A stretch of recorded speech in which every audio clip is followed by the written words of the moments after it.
अस्पताल की नर्स की कोरोना की वजह से मौत होने के बाद समर्पण अस्पताल की अन्य नर्सों ने अस्पताल प्रशासन पर गंभीर आरोप लगाए हैं। अस्पताल प्रशासन ने पहली बार इस मामले में अपनी चुप्पी तोड़ी। समर्पण अस्पताल के संचालक प्रसन्ना बोरकर ने वीडियो विस्तार से बातचीत में बताया कि मृतक के भाई द्वारा लगाए गए आरोप झूठे हैं। उन्होंने बताया कि अस्पताल प्रशासन ने भाग्यश्री को एडमिट करने के लिए कभी मना नहीं किया। क्या कहा डॉक्टर बोरकर ने, आइए जानते हैं। मैं अपना पेशेंट पहले 22 तारीख को लेके गया था, 20 तारीख को लेके गया था। 20 तारीख को पॉजिटिव आई। पॉजिटिव आने के बाद उन्होंने बोला कि पेशेंट को रेफ़र कर लें।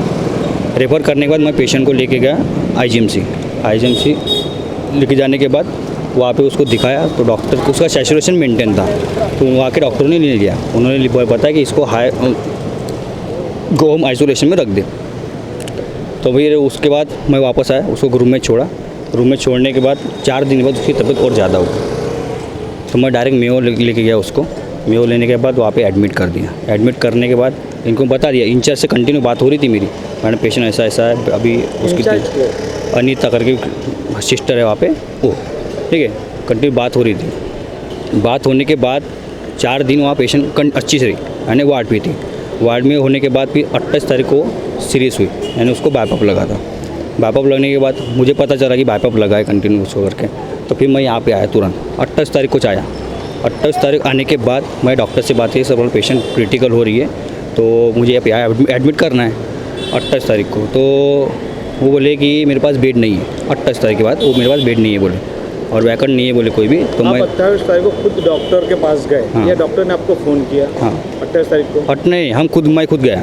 डॉक्टर का कोई रिस्पॉन्स नहीं था कि पेशेंट कैसी है क्या है, कभी फ़ोन नहीं आया, ना इंचार्ज का फ़ोन आया कुछ। मैं खुद कॉल करता था इंचार्ज को कि मैडम ऐसी तबीयत है, मुझे क्या करना है आप बताओ। तो मैं बताती हूँ, मैं देखती हूँ, करते बताया उसने। तो ये 28 तारीख को कोविड हॉस्पिटल हो गया, मुझे मालूम गिरा। वो भी मैंने फ़ोन किया करके मुझे मालूम गिरा कि भाई 28 को कोविड हुआ करके। कोविड होने के बाद फिर मैं यहाँ पे तुरंत आया 28 को, तो उसने बोला कि मेरे पास बेड नहीं है। 29 तारीख को आया, मॉर्निंग में आया। 29 तारीख को आया तो 29 तारीख को बोलता है कि मेरे पास वेंटिलेटर नहीं है। 30 तारीख को आया, 30 तारीख को बोलता है कि मेरे पास अभी जगह ही नहीं है, ठीक है। 31 तारीख को मैं आया। 31 तारीख को आने के बाद वो बोलता है कि 15,000 रुपये पर डे चार्ज लगेंगे, जो मैं उतना अफोर्ड नहीं कर सकता था। आप उनके हॉस्पिटल में गए तब उनने बताया कि क्या फ़ोन पे बताया आपको 15,000 रुपये चार्ज? नहीं, हॉस्पिटल में बताया। हाँ 31 तारीख को 31 तारीख बताने पर हमने सोचा कि भाई देखते अभी कोई कितने बजे गए थे 31 तारीख को? हम गए थे 2 बजे दोपहर में, ठीक है। तो उसके बाद फिर वापस आए। वापस आने के बाद फिर 1 तारीख को और आए यहाँ पे। सब बोला पेशेंट आपको लेना ही है।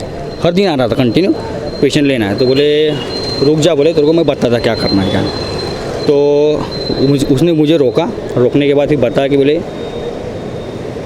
हमारे पास जगह जैसी होती है वैसे तेरे को बताएंगे। उनका ना कॉल आया ना कुछ आया। वैसे 2 तारीख को फिर पेशेंट बैड हो रही थी, तो 2 तारीख को मैं यहाँ पे आया। तो फिर डायरेक्ट बोला कि नहीं सर आपको पेशेंट लेना ही पड़ेगा, थोड़ा धमका है जो भी है, तो पेशेंट लेना पड़ेगा। तो उन्होंने बोले ठीक है, तो एक काम कर, मैं रेफर लेटर लिख के देता हूँ, तू ला ले। 2 तारीख को जाने के बाद 6 बजे मैं वहाँ पे गया हॉस्पिटल जाने के बाद देखा पेशेंट तो इंटूबेटेड हो चुकी थी। इंटूबेट होने के बाद फिर मैं वहाँ से तुरंत फ़ोन किया इनको, डॉक्टर को, कि सर बोला पेशेंट इंटूबेटेड हो चुकी है, मैं कार्डियक एम्बुलेंस किया हूँ वेंटिलेटर वाली, मैं पेशेंट को ला रहा हूँ। तो उन्होंने डायरेक्ट मुझे मना कर दिया कि नहीं, बोले हम इंटूबेटेड पेशेंट नहीं लेते, तो मत ला उसको। और आखिर एक बात बताइए कि डॉक्टर ने कोई लेटर लिख के दिया था कि आपको, या डॉक्टर ने खुद होकर कभी फ़ोन किया? कुछ कभी नहीं, ना खुद हो गए कभी। क्या कहना है कि उन्होंने कभी आपको फ़ोन किए थे कि भैया पेशेंट कैसे? नहीं, कभी ना फ़ोन किया। उसको एक लेटर लिख के दिए थे कि उनको लेकर आओ करके? नहीं, कभी नहीं। बस ये 2 तारीख को उसने बस मुझे लेटर दिया कि लेके आ करके पेशेंट। जैसा लेटर लेके गया, मैं पेशेंट शिफ्ट करने का सोच रहा था, तो पेशेंट इंटूबेट हो चुकी थी हॉस्पिटल में। वहाँ से तुरंत फ़ोन किया कि सब बोला पेशेंट इंटूबेटेड है, और यहाँ पे इंटूबेट पेशेंट ले रहे हैं, होता है वैसे ही उसका इलाज, पर उन्होंने जानबूझ के बोला कि नहीं अभी हम इंटूबेट पेशेंट नहीं लेते, तू मत ला। वहाँ पे मना कर दिया मुझे। अभी क्या आपकी डिमांड है कि उनको जो उनका जो पेमेंट है ये सब चीज़ें मिलना चाहिए, या और कोई डिमांड है आप? नहीं, डिमांड है, जो कार्रवाई चल रही है वो कार्रवाई होना चाहिए, कुछ ना कुछ कार्रवाई होना चाहिए। यानी हॉस्पिटल पे कार्रवाई होना चाहिए, या जो आपका मुआवजा उन्हें देना? नहीं, मुआवजे की बात ही नहीं कर रहा। मुआवजा लेके मैं क्या करूँगा? हाँ, मुआवजे की बात ही नहीं कर रहा, मुझे कार्रवाई चाहिए। अब आपकी बड़ी बहन थी कि छोटी थी वो? छोटी सिस्टर। आपका नाम क्या? अश्विन काड़े। मेरी मौसी की लड़की थी। मेरा मौसी वो कोरे है, उसका सरनेम, मेरा सरनेम काड़े है। और आप कंटिन्यूस में फ़ोन पे थे? हाँ, कंटिन्यू फ़ोन पे था। क्या आपकी जो जिनकी डेथ हो गई भाग्यश्री, या हो सकता है उनके भाई उनके साथ में अटैच होंगे? उनके नहीं, कोई नहीं था अटैच। उसके फैमिली के जो मेंबर में थे ना, कोई अटैच नहीं था। मैं ही था। भाई है? भाई है उसको। उनको कोई भाई है क्या? हाँ, उनको 2 भाई। हाँ, 2 भाई है। बड़े हैं?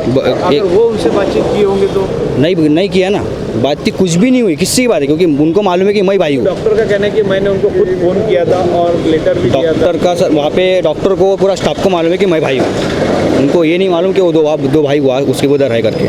कांटेक्ट मेरे से चल रहा था, मैं भी उसको यहीं पे लाता था, उसको यहीं पे छोड़ता था, सब मैं करता था, और सब स्टाफ को मालूम है कि ये भाई है करके। उसका पहला टेस्ट 31 को हुआ था, 31 जुलाई को, तब नेगेटिव आया। लेकिन उसकी तबीयत ख़राब उसके पहले से थी, 4-5 दिन पहले से ही तबीयत ख़राब थी, फीवर आ रहा था उसको। उसी टाइम मेरी भी तबीयत ख़राब थी, हम दोनों बीमार थे। तो वो टाइम पे हमारे को फीवर आ रहा था, तो इसलिए हमारा एक्सरे किया था। उस टाइम में हमारे यहाँ पे सस्पेक्टिव पेशेंट था, उस वजह से ही हमको फीवर आ रहा था। तो टेस्ट करने के बाद एक्सरे किया, सर ने एक्सरे करने के लिए बोला, तो एक्सरे जब किया तो मेरा एक्सरे नॉर्मल था, उसके एक्सरे में निमोनिया उसी टाइम में दिखाया था थोड़ा। और ये सर को पता था, मतलब आरएमओ ने देखा था, तो बोला था कि थोड़ा सा निमोनिया लग रहा है, लेकिन उस पर किसी ने ध्यान नहीं दिया। उसको डॉक्टर ने हॉस्पिटल में रख दिया कि उसको कुछ दिनों की छुट्टी दी गई थी? नहीं, उस टाइम उसको छुट्टी नहीं दी गई थी। छुट्टी को कितने दिन की उसको मिली थी, ऐसे उनको डॉक्टर का कहना है? उस टाइम में जब उसको एक्सरे किया था, उस टाइम में हमारी ड्यूटी चालू ही थी। मुझे रेस्ट सर ने 3 दिन का बोला था, लेकिन मैंने 1 ही दिन का लिया था। दूसरे दिन मुझे अच्छा लगा था, और उसने नहीं लिया था छुट्टी। कोरोना का टेस्ट आप लोगों को, मैडम जिनकी डेथ हुई है उनका भी करवाए, आप लोगों का भी करवाए क्या? हाँ, सबका करवाया था। निकली उनकी जिनकी डेथ हुई है? उनकी 31 जुलाई को नेगेटिव आई थी फर्स्ट रिपोर्ट। अच्छा, सेकेंड तुम लोगों को कब था? 2nd जो किया वो भी नेगेटिव था। नेगेटिव। हाँ, फिर उसके बाद उसके थर्ड रिपोर्ट में छुट्टी नहीं दी है क्या? कि कंटिन्यू उनसे काम करवाए? नहीं, वो ड्यूटी पे ही थी तब भी। काम, उनको छुट्टी नहीं दी? नहीं, रेस्ट नहीं मिला। ट्रीटमेंट के लिए उनको छुट्टी दी गई थी बीच में? नहीं दी थी। इंचार्ज सिस्टर से बात भी की थी, तो बोले स्टाफ नहीं है अपने पास में अभी, बोले तो अभी छुट्टी कैसे दो, बोले। अच्छा, आपके ऐसा लिए उसका हॉस्पिटल में कहना कुछ था। सुविधा की गई थी कि 3rd फ्लोर पे आप लोगों के लिए ऐसे कुछ फैसिलिटी की गई थी? तब कुछ भी नहीं था। कब को 28 तारीख को जब कोविड की परमिट दी गई, उसके बाद कराया गया कि उसके पहले? उसके बाद, कोविड होने के बाद। या 28 के बाद, जहाँ आपने को जब परमिशन हाँ, तब बोला उसके था। पहले आपको कोई सुविधा नहीं। पीपी किट की कुछ सुविधा की थी आपको पहले से? पहले पीपी किट की सुविधा थी, लेकिन वो ऑटो क्लो करके ही यूज़ करते थे सभी यूज एंड लोग। थ्रो वाली नहीं उसको थी। धोना पड़ता था हाँ, आपको, वाली किट दी? वही वाली किट थी। हमारे हॉस्पिटल की ये स्टाफ थी भाग्यश्री कोरे। इसको ना 20 तारीख का उसका एक कोरोना टेस्ट मेरे हॉस्पिटल में मैंने ही करके पॉजिटिव आया, इसका उसको दिखाया। और वो पॉजिटिव आने के बाद में उस समय 20 तारीख को हमारा हॉस्पिटल वैसे नॉन कोविड था, तो मैंने उसको सजेस्ट किया कि आप एक बार मेयो में ओपिनियन ले लो, भर्ती करते क्या करते, ट्रीटमेंट लिख के देते, होम क्वारंटाइन करते। तो मेरे बोलने पे वो मेयो गई और वहाँ पे उसको होम क्वारंटाइन सजेस्ट किया गया और वो होम क्वारंटाइन हो गई। फिर 2-3 दिन में उसके सिम्टम्स बढ़े, तो वो 23 तारीख को पिछले महीने के फिर से जाके IGMC डॉक्टर को दिखाया, तो वहाँ ऐसा डिसीजन उसके लिए लिया गया कि इसको एडमिट किया जाए। तो उसको वहाँ पे 23 तारीख को एडमिट करके उसका ट्रीटमेंट वहाँ चल रहा था। इस दौरान थोड़ा सा पीछे की ऐसी भी स्टोरी है कि हमारे हॉस्पिटल में काफ़ी पेशेंट पॉजिटिव आ रहे थे। एंटीजन टेस्ट करके हम लोग उनको एडमिट करके नेगेटिव आता था और एडमिट करते थे। ऐसा लगता था कि फिर कुछ दिन रख के इनका RT-PCR पॉजिटिव आ रहा है, तो ये बराबर नहीं है। तो हमने भी फिर एक स्टैंड लिया कि अपन सब स्टाफ का टेस्ट करा लेते हैं। तो हमने हॉस्पिटल को एक बंद किया है 31/7 को, और सबका पूरे स्टाफ का हमने पाचपाली क्वारंटाइन सेंटर में जाके सबका एंटीजन टेस्ट करवाया। तो उसमें हमने पाया कि हमारे 13-14 सिस्टर्स पॉजिटिव है। हालांकि उस टेस्टिंग में भाग्यश्री नेगेटिव आई थी। तो हमने ऐसा डिसीजन लिया कि चलो हॉस्पिटल बंद किया जाए 8-10 दिन के लिए, और जितने भी कुछ पॉजिटिव सिस्टर्स है और कुछ हमारा स्टाफ आया है, उसमें से जिसको अकोमोडेशन का प्रॉब्लम आ रहा है, तो हमने उनको 3rd फ्लोर में क्वारंटाइन करके रखा था, रखने की सुविधा दी। मैं खुद भी उस जगह पे, अब मेरा भी जब प्रॉब्लम कॉन्टैक्ट में आया था, तो मैं खुद भी उसमें एक 14 दिन के लिए मेरे अन्य स्टाफ के साथ क्वारंटाइन हुआ था। तो मैंने उनको क्वारंटाइन की सुविधा दी, और उसके बाद में ये हमने पूरा पीरियड हमने 12 दिन का क्रॉस करके हमने हॉस्पिटल को रीस्टार्ट किया। तभी नॉन कोविड करके ही रिस्टार्ट किया। और भाग्यश्री का ट्रीटमेंट उस दौरान उधर चल ही रहा था और फिर ये ट्रीटमेंट चलते चलते उसकी तबीयत कम ज़्यादा हो ही रही थी। तो हमने 28 तारीख को फिर हमने हॉस्पिटल को ये कोविड सेंटर करके चालू किया। उसकी ऐसा था कि हमको लेटर आया 19 तारीख को अथॉरिटी की तरफ से। हमने वो लेटर का जवाब दे कि हम कोशिश करते कि जल्द से जल्द शुरू किए। हमने स्टाफ को मीटिंग लेके हमने समझाया कि अपन ने मिलकर ये काम करना चाहिए, पैंडेमिक है, अपन ने मदद करना चाहिए, इसमें अपने भाग लेना चाहिए, अच्छा काम है। तो सबने अग्री किया और हमने फिर उसको 2 दिन के लिए शटडाउन किया 26-27 तारीख को, और हमने पूरी तैयारी करके 28 तारीख को हमने कोविड सेंटर चालू किया। 27 तारीख को हमारे हॉस्पिटल का कॉर्पोरेशन से इंस्पेक्शन हुआ डॉक्टर वाघमारे की तरफ से, जिसने हमारी बहुत तारीफ़ की कि बहुत अच्छे से प्रिपरेशन किया है सर, और सीधे हम रिकमेंडेशन देके 28 तारीख से एडमिट करने के लिए हमको बताया उसके। और उस दौरान भाग्यश्री का ट्रीटमेंट चल ही रहा था सर। उनका भाई का कहना था कि वहाँ ट्रीटमेंट था, लेकिन जब आपका कोरोनाइज किया गया है, उनका इसका सेंटर आपने दिया गया हॉस्पिटल को, उस समय उसने आपसे कई बार आपके पास आके गया, आपसे मिल के गया कि मेरी सिस्टर को आपके हॉस्पिटल में एडमिट कर दो करके। तो सर हमने 28 तारीख को कोविड चालू किया, 28 यानी फ्राइडे था सर। फिर वो संडे को शाम को मेरे पास में आया कि अरे सर आपका कोविड हो गया है तो भाग्यश्री को इधर शिफ्ट करते। मैंने बोला हाँ अपना अब 2 ही दिन है हॉस्पिटल, और भाग्यश्री कैसी है? तो बोले ठीक चल रही है, ठीक है। तो मैंने उसको बोला कि तू कल सवेरे आ, मैं पूरी तैयारी करता हूँ, शायद उसको वेंटिलेटर भी लगेगा, और अपन सवेरे सवेरे उसको शिफ्ट करते। फिर हमने सवेरे 11 बजे तक उसकी राह देखी, वो नहीं आया। तो मेरा अटेंडेंट था आंचल, उसको मैंने बोला कि फ़ोन लगाओ उसको और बुलाओ कि वो क्यों नहीं आ रहा है, उसका क्या प्रॉब्लम है। हमारे फ़ोन लगने के बाद में वो हमारे पास में आया।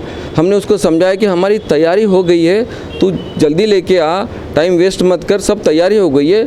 तो उसने बोला सर मेडिसिन का कैसा, खर्चे का कैसा? तो हमने बोला सब फ्री रहेगा हॉस्पिटल की तरफ से, मशीन फ्री रहेगी, ऑक्सीजन फ्री रहेगा, बेड फ्री रहेगा, डॉक्टरों की फ़ीस नहीं लगेगी, थोड़ा बहुत जो ऊपर का मेडिसिन रहता है कम ज़्यादा वो देख लेंगे, तू लेके आ।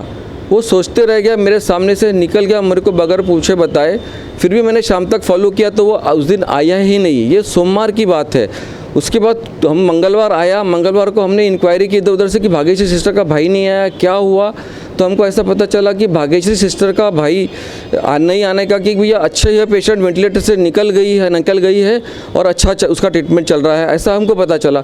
तो हम भी निश्चिंत हो गए कि चलो अच्छा ट्रीटमेंट चल रहा है तो चलने दीजिए। और सडनली फिर बुधवार को वो दौड़ते भागते आया कि भाई बहुत क्रिटिकल हो गई, अपने को जल्दी शिफ्ट करना पड़ता। तो मैंने उसको बोला कि भाई तू इतना टाइम वेस्ट क्यों कर रहा है?